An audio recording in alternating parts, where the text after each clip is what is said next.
شكرا عبد الرحمن. فهد المفرج، نرحب فيك، نقول مبروك التأهل إلى دور الأربعة في كأس الأبطال. الله يحييك أخوي عبد الله، الحمد لله والشكر لله، الحمد لله مشكورة بحصيلة المباراتين قدرنا نحن نتأهل دور النصف النهائي. مباراة صعبة، شقان نادي النصر قدم معهم مباراة كبيرة خلال الشوط الثاني اللي هو المباراة الثانية. الحمد لله محصلة المباراتين قدرنا نوصل للهدف اللي كنا نطمح له.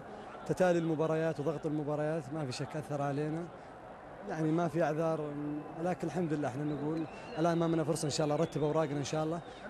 فريق الشباب فريق كبير، فريق عنيد، ولكن ان شاء الله بمشيئه الله نحضر هالمباراه تحضير كبير ان شاء الله.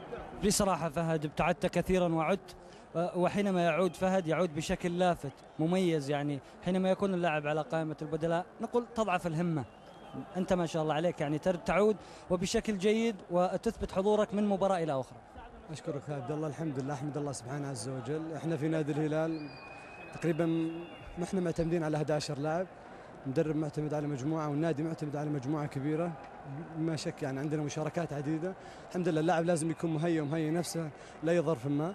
ماجد الموسم هذا قدم موسم كبير، توج بحصول على لاعب افضل لاعب خليجي. احنا اخوان واحنا زملاء واحنا المصلحه اللي جالسين نبحث عنها الحمد لله احنا نسير فيها والله الحمد. دقيقة 42 كان في فاول لإلتون، خوفك فهد؟ الحمد لله الله سبحانه وتعالى لطف فينا، ما في شك كلتون لاعب يشتهر بهالتسديدات مباشره، لكن الحمد لله الله لطف فينا. الحمد لله واهلنا المباراه النهائيه.